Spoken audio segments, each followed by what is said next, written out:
सभी प्यारे बच्चों को मेरा नमस्कार। आपका अपना यूट्यूब चैनल LK मीना पे सभी का स्वागत है। तो प्यारे बच्चों, आज की वर्कशीट हमारी शिक्षा निदेशालय की तरफ से दी जाने वाली कार्यपत्र संख्या 89 और विषय हमारा सामाजिक विज्ञान और ये कक्षा 10 की वर्कशीट है। यहाँ पे सभी बच्चे अपना नाम लिखें, यहाँ पे अपने कक्षा अध्यापक का नाम लिखें।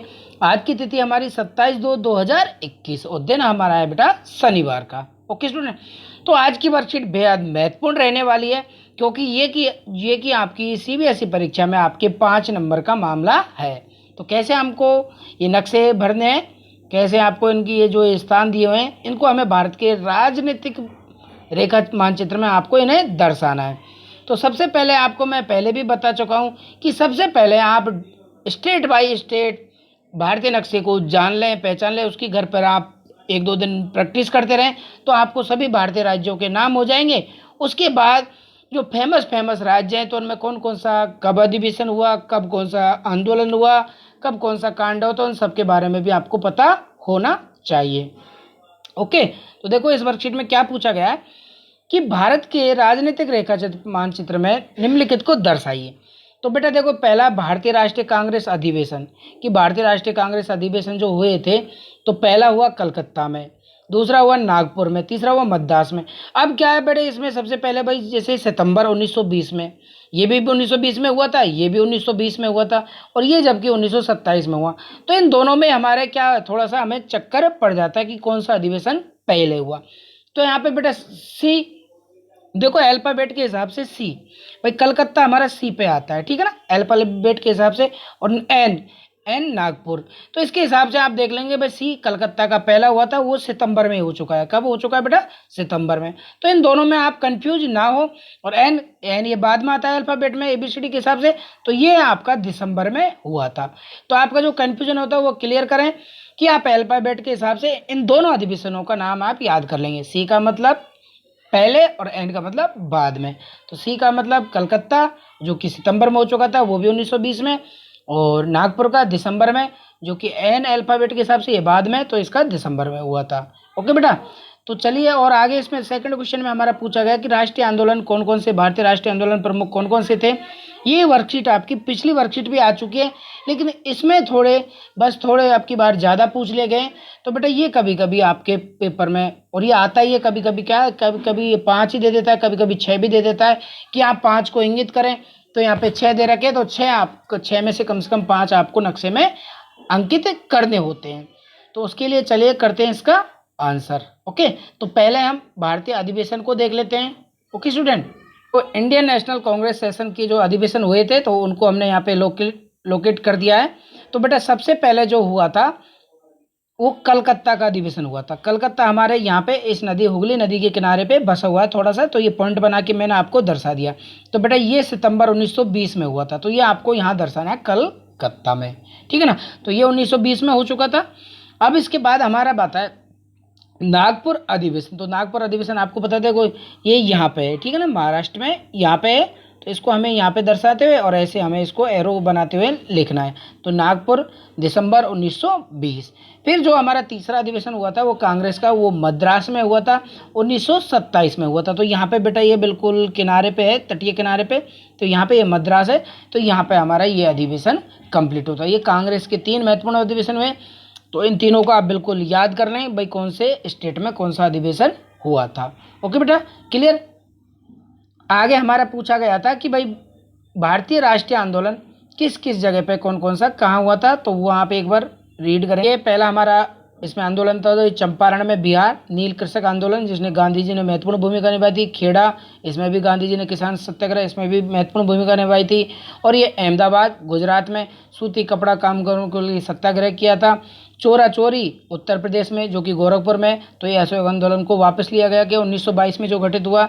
अमृतसर जलियांवाला बाग हत्याकांड आपको पता ही 13 अप्रैल 1919 को हुआ था। और सब दांडी यात्रा, सभी ने अवज्ञा आंदोलन जो इसमें गुजरात में हुआ था। तो चलिए करते हैं, इनको लोकेट करते हैं हम नक्शे पे। तो इंडियन नेशनल मूवमेंट जो आंदोलन होते हैं, भारतीय राष्ट्रीय आंदोलन, तो उनको यहाँ पे हमने लोकेट कर दिया है। तो सबसे पहले जो बेटा हम भाई ऊपर से अगर बात करते हैं तो बेटा देखो यहाँ पे ये अमृतसर है, क्या है बेटा, पूरा ये अमृतसर है पंजाब।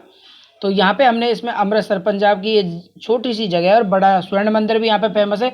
तो यहीं पे ये जलियांवाला बाग हत्याकांड हुआ था जो कि 1919 में हुआ था। ठीक है ना बेटा, तो इसको आप याद कर लें और ये कई बार पूछा भी जाता है। दूसरा हम जब बात करेंगे तो इधर की तरफ बढ़ेंगे तो हम ये हमारा उत्तर प्रदेश राज्य है। कौन सा राज्य बेटा है? ये उत्तर प्रदेश राज्य है। तो इसी में स्थित गोरखपुर जगह पे ये चोरा चोरी घटना हुई थी जो कि 1922 में हुई थी। कब हुई थी बेटा? 1922 में। तो इसको भी आप याद कर लें। और इसी के बगल में हम टच करते आए तो ये हमारा बिहार राज्य है। कौन सा है बेटा? बिहार राज्य। तो इसमें चंपारण एक जगह है, तो यहाँ पे ये चंपारण इंडियन प्लांटर मूवमेंट हुआ था। ठीक है ना बेटा, तो इसको आप यहाँ पे याद कर लेंगे। ओके, अब हम इधर की बात करते तो इधर चलते हैं खेड़ा, गुजरात। बेटा ये गुजरात में खेड़ा जगह है, तो यहाँ पे किसान सत्याग्रह आंदोलन हुआ था। ठीक है ना बेटा, आगे हम इसी में गुजरात में ही एक किनारे यहाँ पे अहमदाबाद है। क्या है बेटा? ये अहमदाबाद। तो यहाँ पे कॉटन मिल जो सूती कपड़ा मिल उद्योग है, तो उसके लिए जो मजदूर थे उन्होंने सत्याग्रह किया था। फिर इसमें यहीं पे हम गुजरात में तीसरा स्थान है दांडी। क्या बेटा? ये दांडी। तो यहाँ पे यहाँ पे ये सविनय अवज्ञा आंदोलन हुआ था। ठीक है ना बेटा, तो इन तीनों चीज़ों का कई बार गुजरात राज्य से ज़्यादा संबंधित क्षेत्र पूछे जाते हैं, तो आप गुजरात राज्य के नक्शे को अच्छी तरह से रीड कर लें, क्योंकि ज़्यादातर इसमें से हर बार परीक्षा में एक अनेक मूवमेंट या आंदोलन कोई भी चीज़ पूछी जाती है परीक्षा में। कम से कम इसमें से नंबर का तो आएगा ही आएगा, 1 या 2 नंबर का तो आपका हर बार आता है। कभी आंदोलनों के बारे में पूछ लेता, तो कभी भाई कौन सी घटना इसमें हुई थी, ये बेटा जो दांडी यात्रा हुई थी ये मार्च 1930 में हुई थी। कब हुई थी बेटा? मार्च 1930 में। ठीक है ना, ये दांडी यात्रा हुई थी। और अहमदाबाद ये सूती मिल आपने देखा, इसमें असहयोग आंदोलन 1920 में हुआ था। और चीज़ें हमारी पूछी गई थी, और ये आपके बेटा परीक्षा में 5 अंक का आता है। हर बार नक्शा जो आता है ना, ये 5 अंक के आता है, परीक्षा अंक आपके 5 आते हैं। तो कम से कम सबसे पहले आपको नक्शे को रीड करने के लिए सभी स्टेटों को गहनता के साथ पढ़ना होगा कि कौन सा स्टेट भारत के मैप में कहाँ कहाँ लोकेट है, और इसकी प्रमुख नदियों के बारे में आप याद कर लें। कौन कौन से इनके फेमस मंदिर हैं उनको भी आप याद कर लें। कौन कौन से आंदोलन कौन से राज्य में हुए थे इनको भी याद कर लें। और कौन कौन से मूवमेंट मतलब ये आंदोलन और कौन सी घटना ज़्यादातर इन्हीं के बारे में पूछा जाता है। कौन कौन सी सूती मिल, कौन कौन से औद्योगिक क्षेत्र कहाँ कहाँ बसे हुए हैं, कौन सा शहर किस नदी के किनारे बसे हुए, कभी कभी ये भी पूछ लिया जाता है। तो आप सब पहले अच्छे से घर पे इसकी प्रैक्टिस करें, तो आपको 2 या 3 मिनट में परीक्षा में आसानी के साथ आप नक्शे को कर पाओगे। बिना प्रैक्टिस के बेटा कुछ भी संभव नहीं है, कि ये नहीं कि हम कहीं पे कहीं लग दें तो हमारे सारे आंसर बेटा क्या होंगे? फिर गलत ही होंगे। तो आपको सबको पहले अच्छे से मैप की जानकारी होनी चाहिए, फिर जाके हम अच्छे से क्वेश्चनों को कर पाएंगे। तो आप सब घर पे अच्छे से मैप की प्रैक्टिस करें।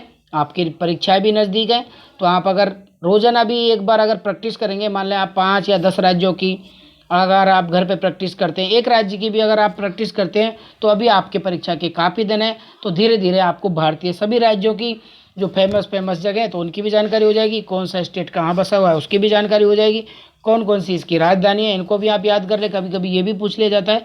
ओके बेटा, तो आप इस तरह इसको लोकेट करेंगे। ऐसे ही मेरी वीडियो को लाइक और चैनल को सब्सक्राइब करते रहें। धन्यवाद, बाय बाय।